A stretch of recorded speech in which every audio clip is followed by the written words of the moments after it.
Selamat pagi Bapak Ibu Saudara yang dikasihi Tuhan.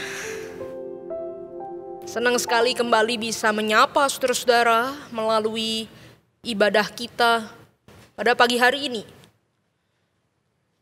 Saudara, kita berdoa ya, kalau Tuhan kehendaki dalam waktu dekat saudara di bulan ini kita bisa kembali beribadah di gereja. Tentu saudara, tidak semua orang langsung bisa beribadah di gereja pada masa-masa seperti ini.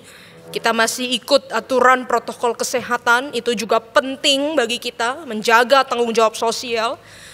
Tetapi saudara, kita berdoa supaya ada vaksin virus corona cepat ditemukan, supaya keadaan dipulihkan, supaya dalam waktu-waktu mendatang kita bisa kembali beribadah di gereja. Kita berdoa untuk itu, saudara. Hari ini, saudara, mari kita membaca firman Tuhan dari Injil Lukas pasal 18. Injil Lukas, saudara-saudara, kita akan membaca pasal 18, ayat 18 sampai 27. Saya memberikan judul perenungan kita pada pagi hari ini, menggenggam dan melepaskan. Menggenggam dan melepaskan. Lukas pasal 18 ayat 18 sampai 27. Mari memperhatikan bacaan kitab suci.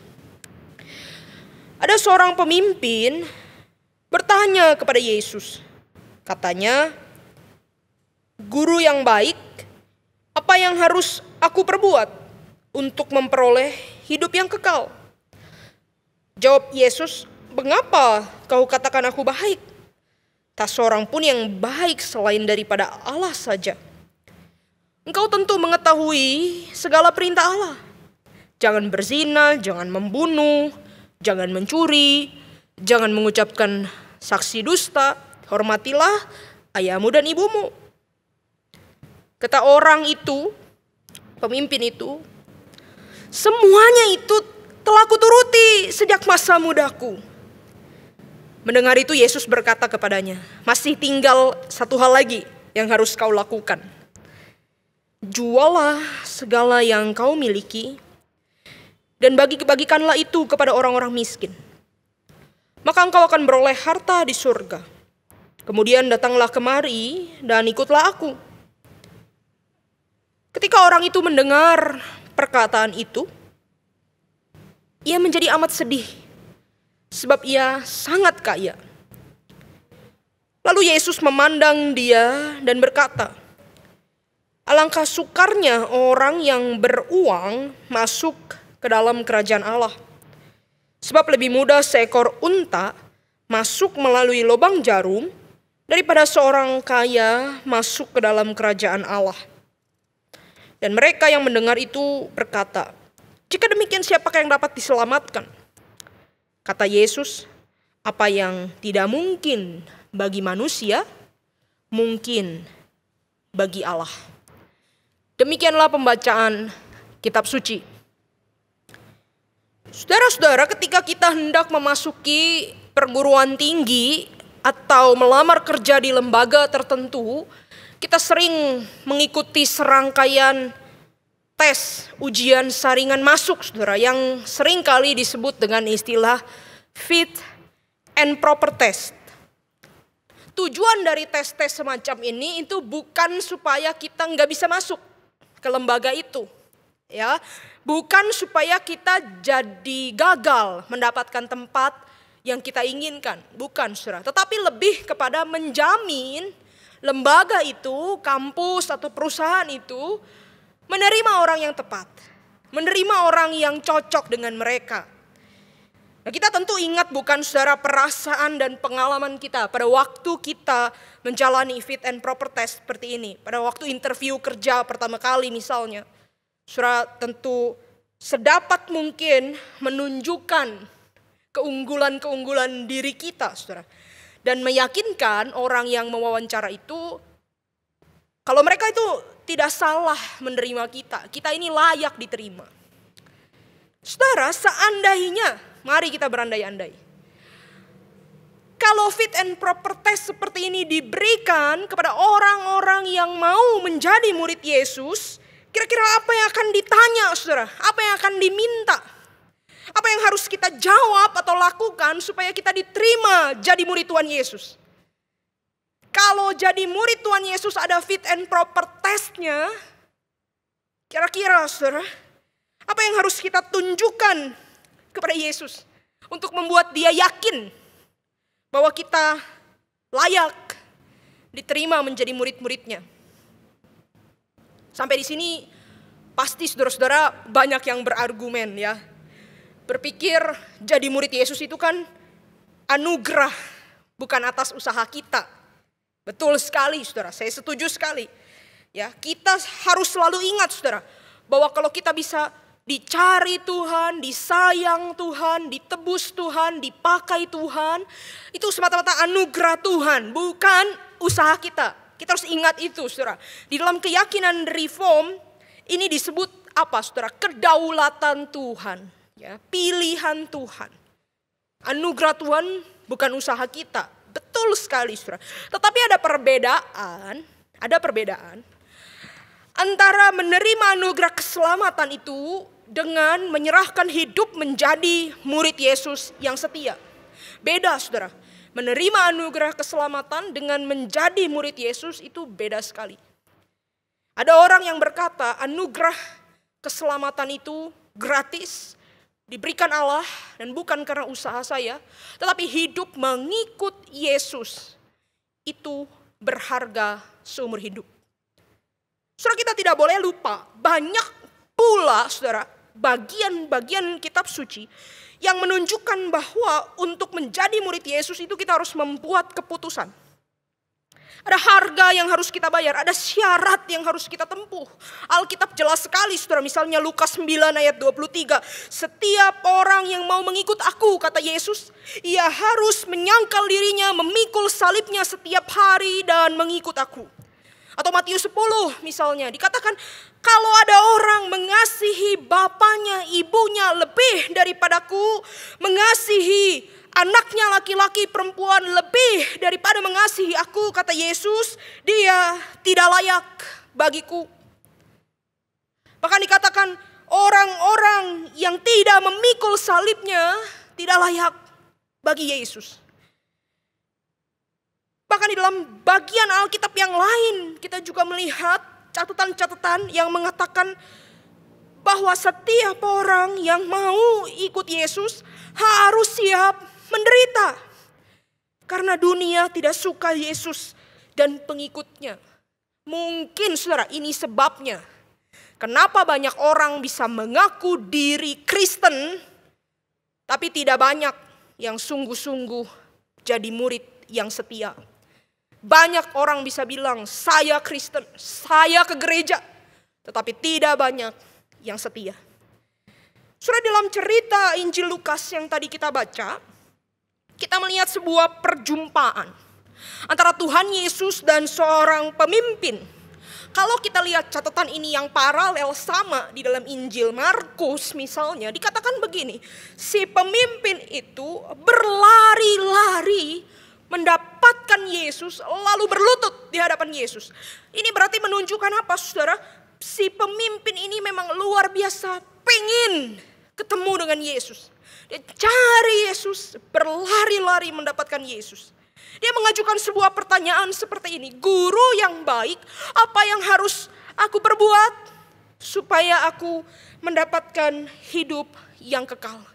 Saudara, pertanyaan yang sama ini pernah muncul juga di Injil Lukas satu kali di tempat lain, saudara. Guru yang baik, apa yang harus aku lakukan supaya aku mendapatkan hidup yang kekal? Ingat gak saudara? Muncul di Lukas di bagian mana? Pasal 10 saudara. Waktu itu ada ahli Taurat, dikatakan di pasal 10 ya, mau ngetes Tuhan Yesus dengan pertanyaan yang sama. Lalu Tuhan Yesus menjawab orang yang mau ngetes ini dengan perumpamaan orang Samaria yang murah hati. Nah bedanya kalau yang di Lukas 10 itu nanya mau ngetes. Nah di dalam Lukas 18 ini pemimpin ini Dia nggak mau ngetes, dia mau sungguh-sungguh tanya kepada Yesus. Makanya dia berlari-lari mendapatkan Yesus. Lalu berlutut, sikap yang sangat rendah hati. Yang betul-betul mau tanya, Tuhan apa yang harus aku lakukan? Supaya bisa dapat hidup yang kekal. Supaya aku bisa jadi pengikut Engkau. Kita nggak tahu dengan jelas saudara dia ini pemimpin apa. Ya, tetapi kemungkinan besar orang ini adalah pemimpin agama. Tahu dari mana? Dari jawabannya. Waktu Tuhan Yesus bilang, kamu mau hidup kekal, kamu dengarkan hukum Taurat, kamu lakukan aja perintah Allah. Kamu sudah tahu kan? Jangan berzina, jangan membunuh, jangan mencuri, jangan saksi dusta, hormati ayahmu dan ibumu. Dia jawab apa saudara? Semuanya itu Tuhan sudah aku lakukan sejak masa mudaku. Kemungkinan dia dibesarkan di dalam tradisi agama Yahudi yang kuat, belajar Taurat dari kecil. Dilatih melakukan firman, menjalani hidup yang saleh.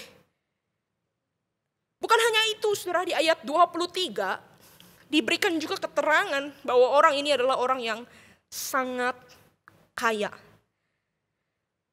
Pemimpin, muda, saleh, rohani, kaya lagi. Saudara mau punya pacar begini? Bapak ibu mau punya mantu begini? Kalau saudara pikir kualifikasi orang ini layak nggak? Kira-kira dia diterima menjadi murid Tuhan Yesus? Lolos nggak fit and proper test jadi murid Yesus? Kalau saya jadi HRD-nya Tuhan Yesus, pasti saya terima orang ini.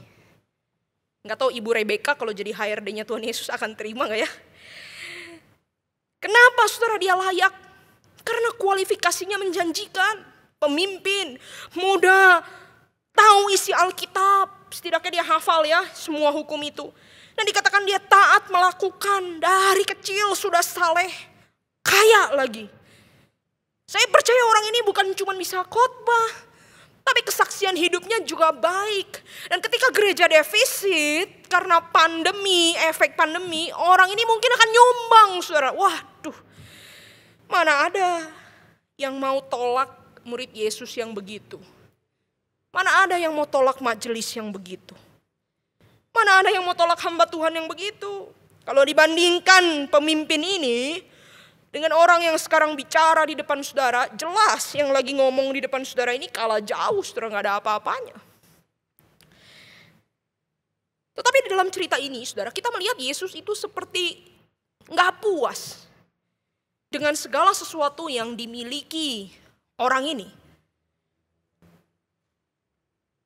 Yesus seperti tidak melihat statusnya sebagai pemimpin, kesalehannya, atau juga kekayaannya. Yesus justru berkata begini, satu hal lagi yang perlu kamu lakukan katanya. Jualah semua yang kamu punya itu, ya, bagi-bagikan kepada orang miskin, lalu datang ke sini lagi ikut aku. Saya jadi agak bingung saudara dengan Tuhan Yesus. Kenapa Yesus harus memberikan syarat seperti ini untuk orang yang kelihatannya sudah layak menjadi muridnya?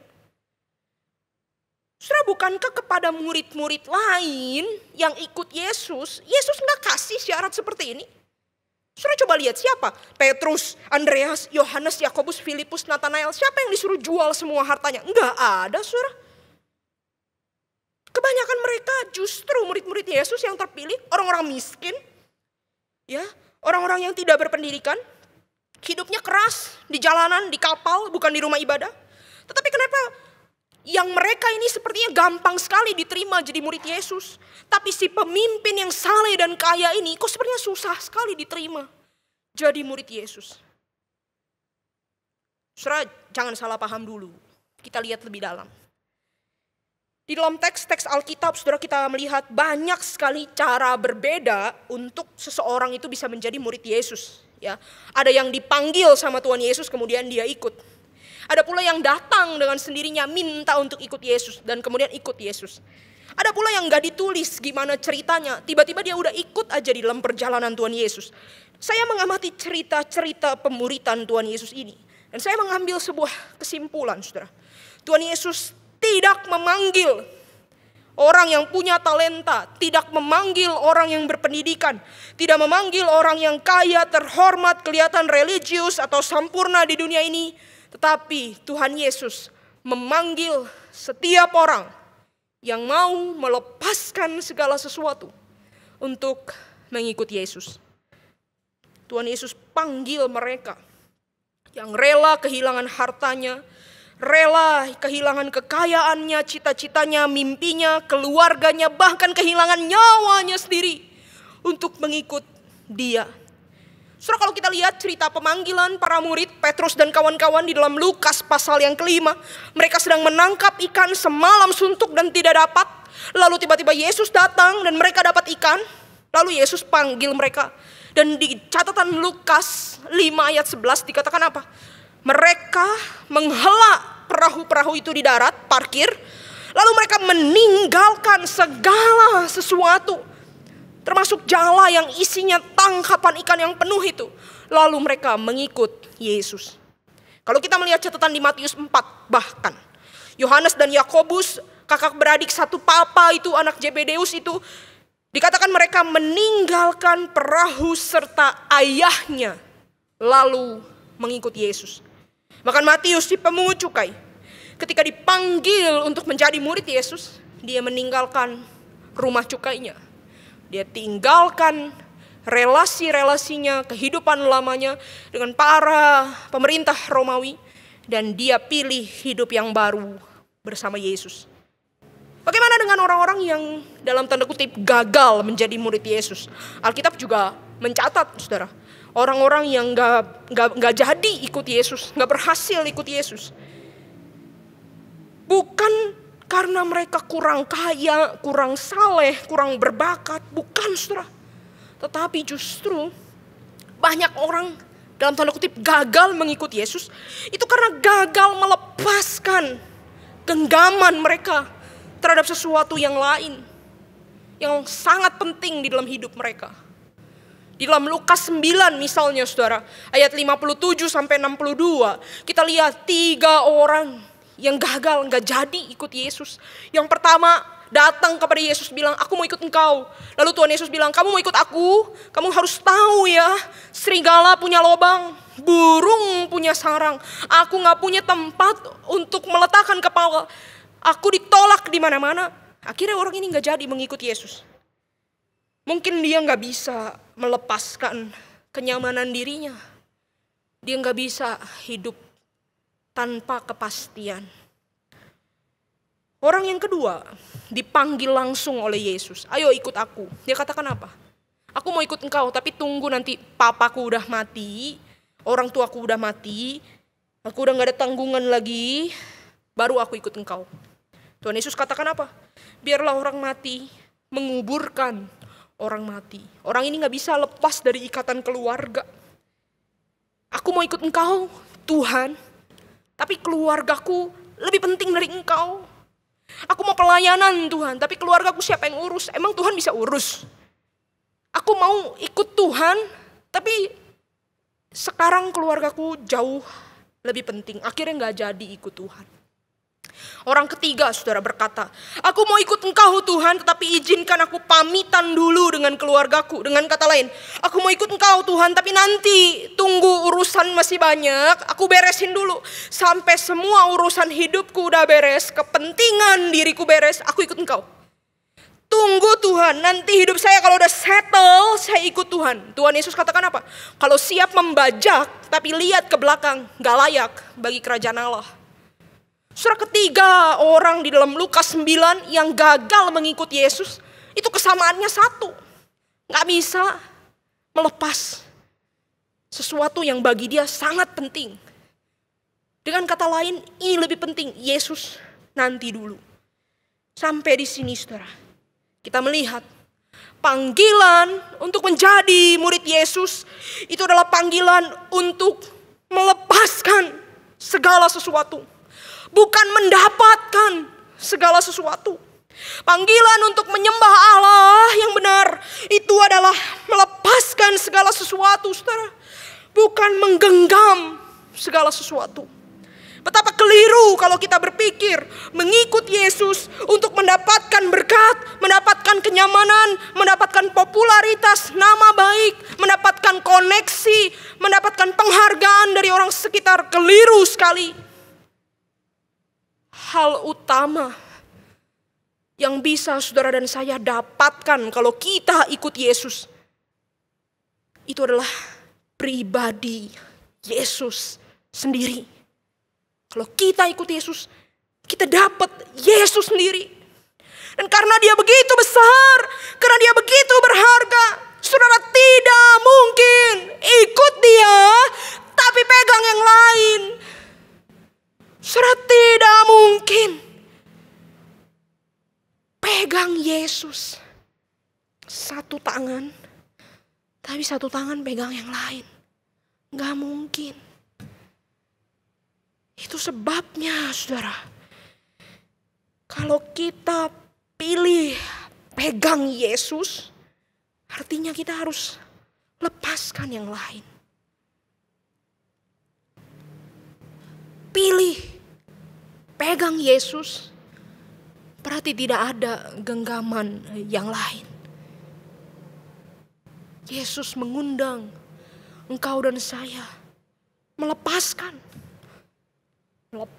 kenyamanan, melepaskan popularitas, melepaskan hasrat, ambisi pribadi, melepaskan ego diri, melepaskan dosa, melepaskan semua ikatan dengan hal-hal di dunia ini. Menjadi murid Yesus artinya 100% berikan hati kepada dia. Menyembah Allah yang benar artinya 100% ambil Tuhan hatiku 100%. Selama di hati kita ada yang lain, itu berarti kita gak bisa menyembah Tuhan 100%. Selama di hati kita ada yang lain, itu sama saja kita ngomong begini, Tuhan, engkau tidak terlalu penting buat saya. Paling tidak dibandingkan ini, engkau nomor 2 Tuhan, engkau tidak terlalu penting. Saudara menyembah Tuhan plus punya yang lain, itu ibarat kita menikah dengan Kristus, menjadi mempelai Kristus, tapi tidur dengan hal lain. Itu perselingkuhan rohani. Alkitab banyak sekali menggunakan gambaran itu di dalam perjanjian lama. Bangsa Israel dimurkai Tuhan karena apa? Berzina, berselingkuh secara rohani. Menyembah Allah hanya settingan, saudara, hanya kepalsuan.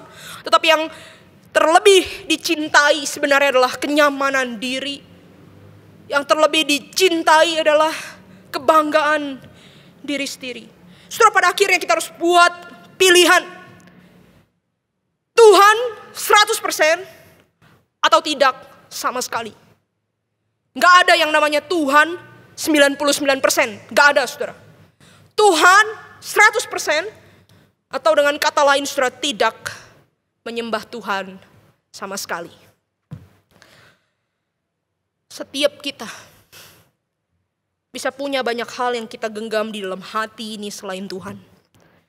Bagi pemimpin yang kita baca di Lukas 18, hal yang digenggam di dalam hatinya itu adalah hartanya, uangnya, saudara. Itu yang dia gak bisa lepaskan. Makanya Tuhan Yesus bilang, jual seluruh hartamu, ikut aku. Dia gak bisa. Hartanya begitu penting, dia gak bisa lepaskan.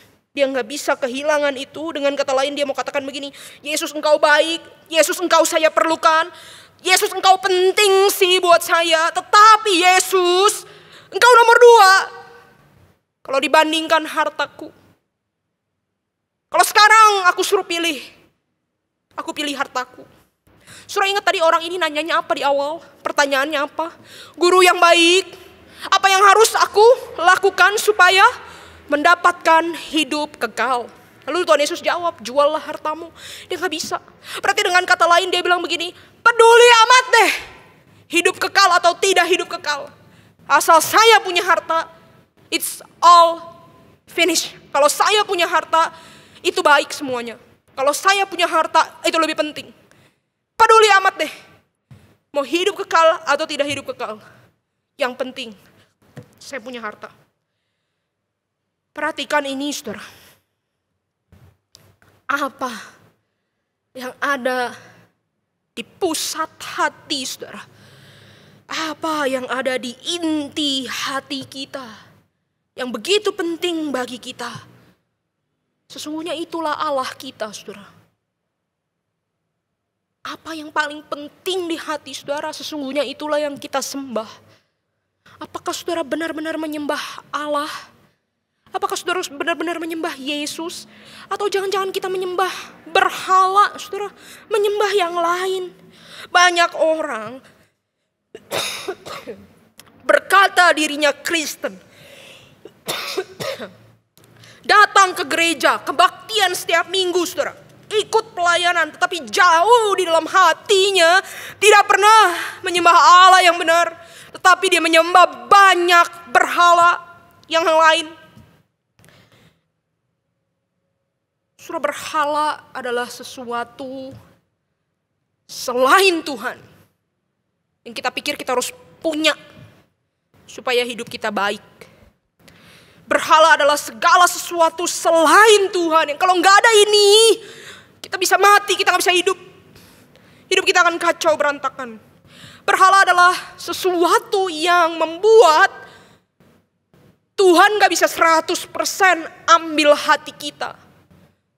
Yang membuat kita nggak bisa terbuka hati kita 100% untuk Tuhan. Cara menguji berhala itu gampang, saudara. Lihat saja.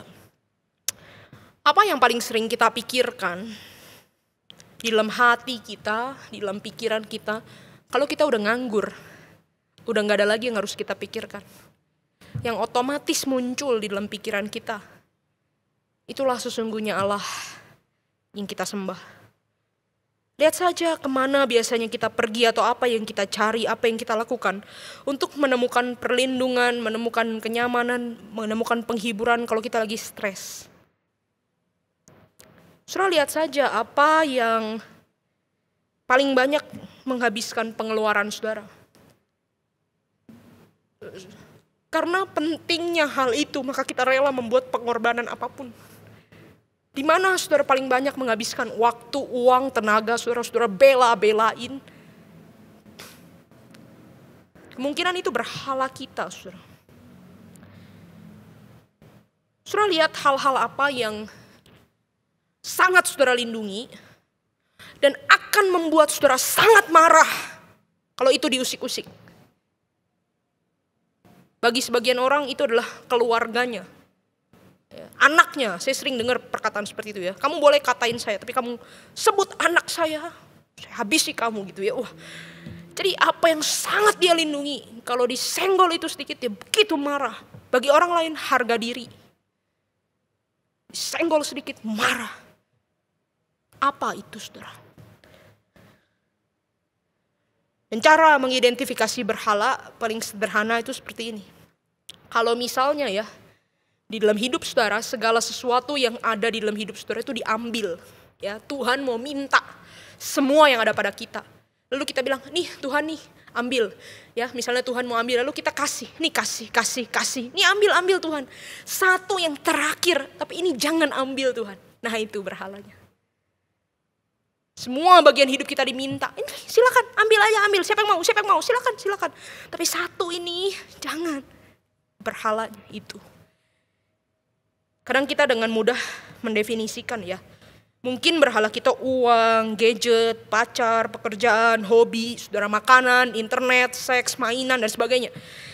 Tetapi saudara belum tentu sebenarnya hal-hal itu berhala yang utama.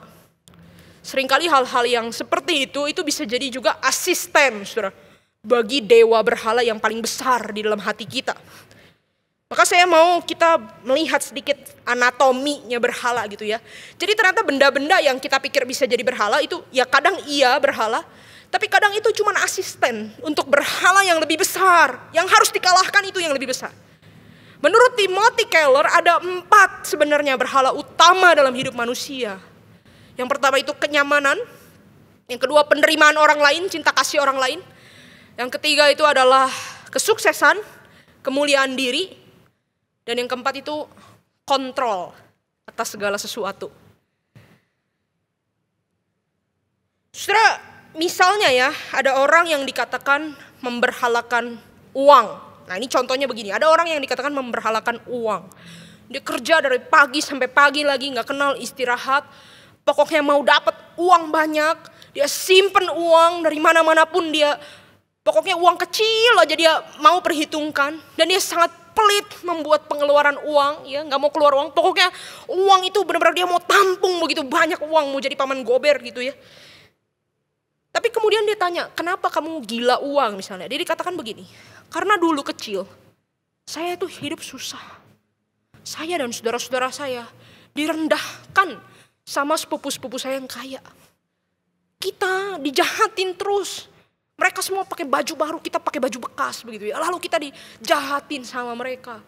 Dan lalu saya sekarang begitu besar, mau punya uang yang banyak. Supaya, perhatikan ini, saya tidak direndahkan. Di dalam pikiran orang ini apa? Kalau punya uang, dia akan dihargai. Kalau punya uang, dia akan dihormati.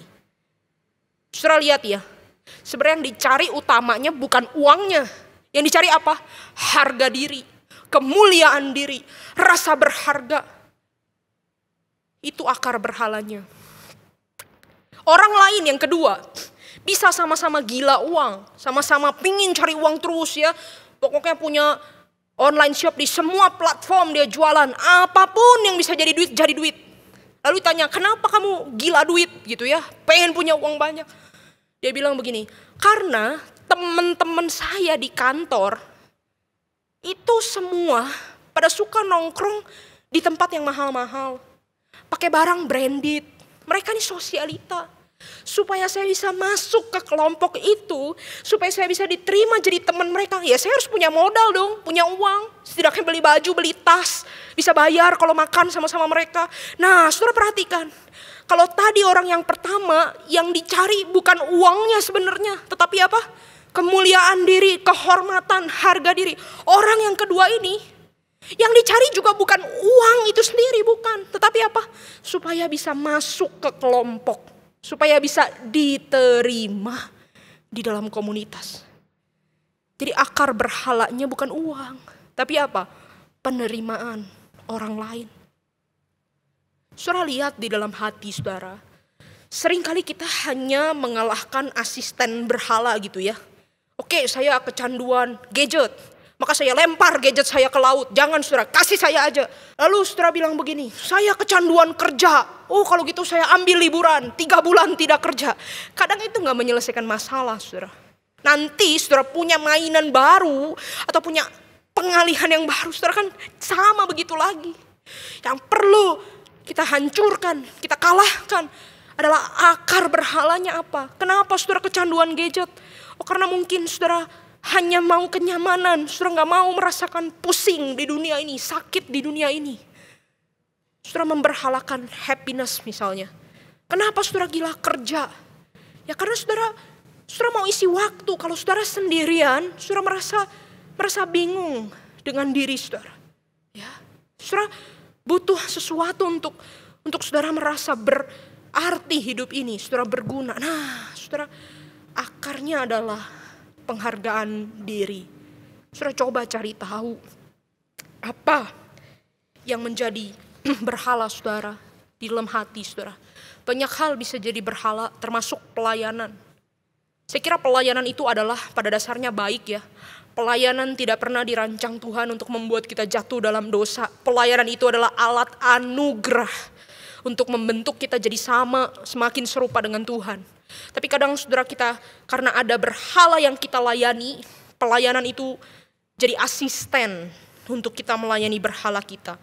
Ya, banyak orang gila pelayanan, gak bisa berhenti pelayanan. Karena apa? Karena takut nanti gak disukai lagi sama penatua, sama hamba Tuhannya. Ya mungkin dia diterima, merasa, oh kalau saya pelayanan saya jadi dikenal sama orang gereja, diterima. Kalau saya gak pelayanan nanti gak ada lagi yang tahu.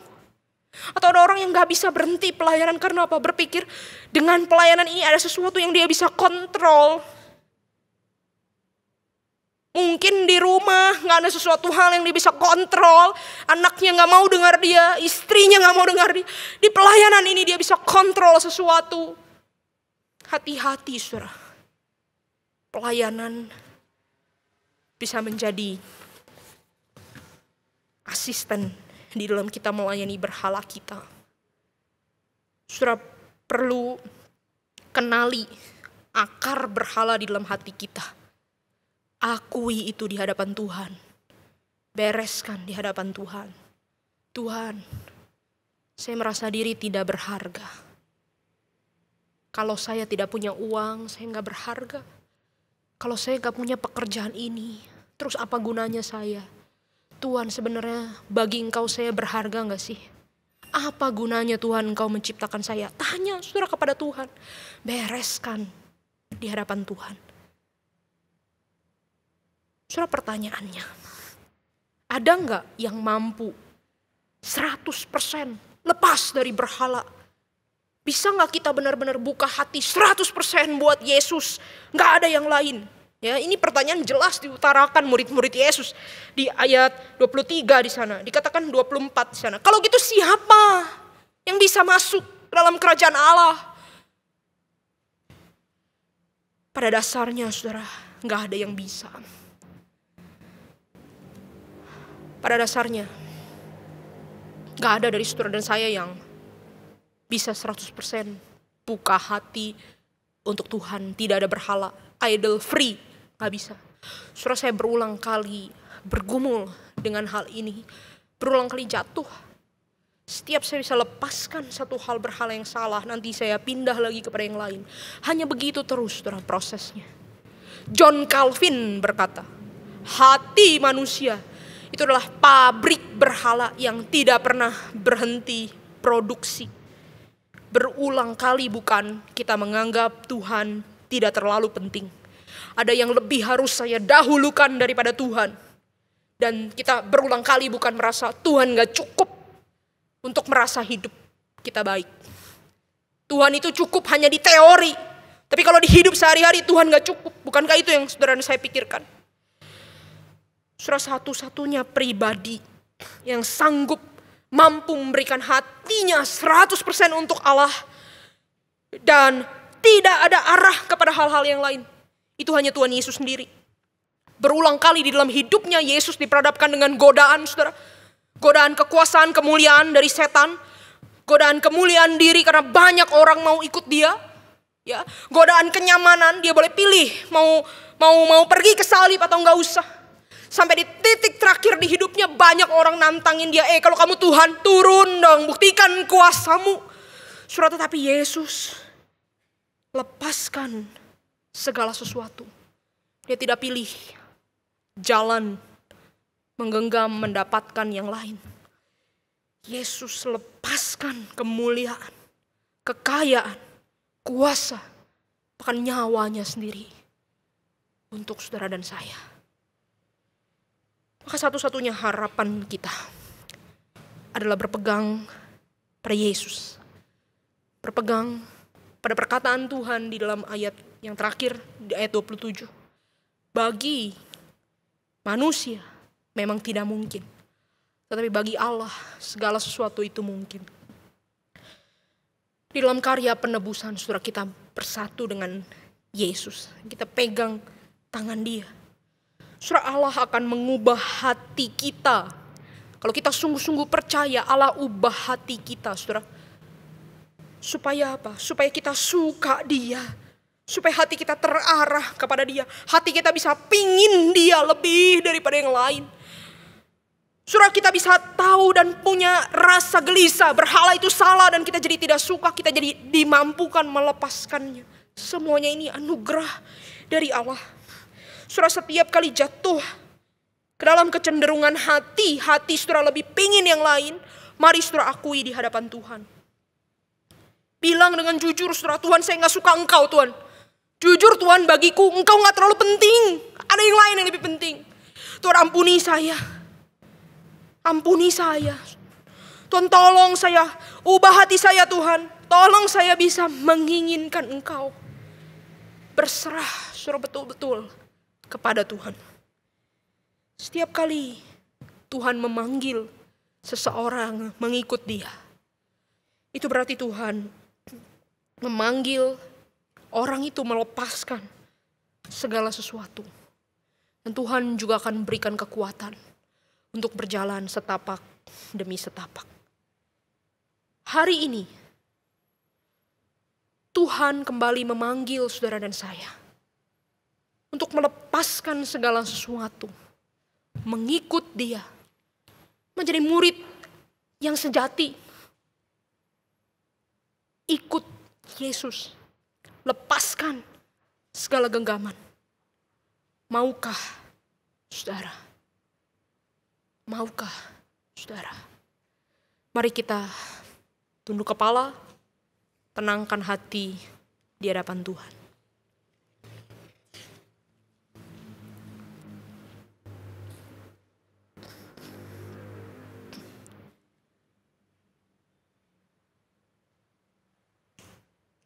Di dalam perjalanan mengikut Yesus, kita gak bisa pegang Yesus dan pegang yang lain. Pada akhirnya kita harus membuat pilihan 100% Yesus atau tidak sama sekali. Saya gak tahu bagian apa dalam hidup saudara yang hari ini terasa lebih penting. Dia bercokol begitu dalam di hati kita, begitu besar dia di dalam hidup kita. Tapi kalau hari ini Tuhan Yesus bilang, ayo lepaskan. Mau gak kita melepaskan? Meskipun ketika kita lepaskan itu, kita akan rasa sakit. Ada yang kosong diambil dari hidup kita. Kita merasa rapuh, merasa tidak berdaya. Tapi kalau Tuhan bilang, ayo lepaskan. Untuk dapatkan aku dalam hidupmu, maukah saudara? Mari setiap orang di rumah masing-masing tunduk kepala, datang pada Tuhan, tidak lihat kiri kanan sesama anggota keluarga, berdoa pribadi saja, melihat hati secara jujur, membereskan di hadapan Tuhan apa yang menjadi berhala yang selama ini menghalangi kita menyembah Tuhan. Teman-teman singer akan mengiringi kita dengan pujian. Mari kita ambil waktu ini berdoa di hadapan Tuhan.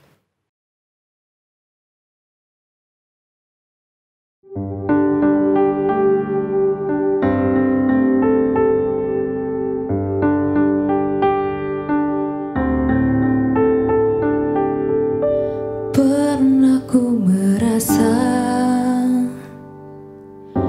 menginginkan segala yang ada di dalam dunia, namun masih saja tak cukup bagiku. Kau di sana penuhi hati ini, hingga satu masa ku temukan bagian terindah. Kasih-Mu menyapa, mengisi kesunyian hidupku.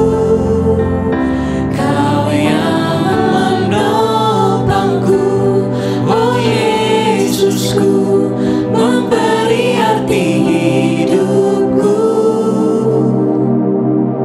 Ku sadari Kau bagian yang terindah, hingga satu masa ku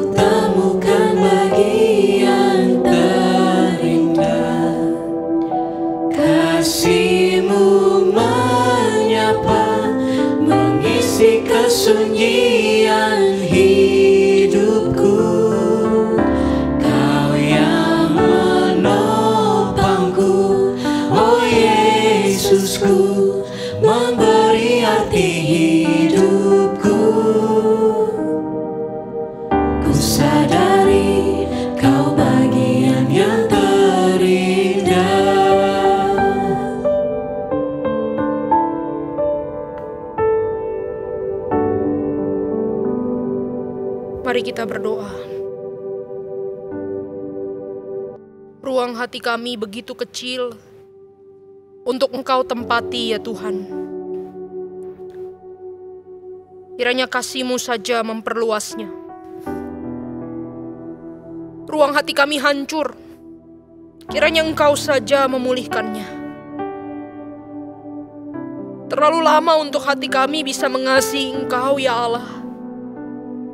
Terlalu lambat hati kami merespons Engkau. Di dalam kelemahan kami berlari kepada kasih-Mu yang indah. Engkau bersama-sama dengan kami Tuhan, tetapi kami sering tidak bersama-sama dengan Engkau. Hal-hal indah yang Engkau ciptakan justru seringkali menjauhkan kami dari Engkau. Dan hari ini Engkau telah memanggil, Engkau telah berteriak, Engkau telah menembus hati kami yang tuli. Engkau telah memancarkan kasih-Mu Tuhan, Engkau telah mencelikkan mata hati kami. Engkau telah mengeluarkan aroma kasih-Mu di dalam jiwa kami dan saat ini kami menghirupnya. Engkau telah menyentuh kami dan kami merasakan damai-Mu. Tuhan tolong agar kami menginginkan Engkau dan terus-menerus menginginkan Engkau. Di dalam kasih-Mu yang kudus kami berdoa. Amin. Tuhan berkati saudara-saudara.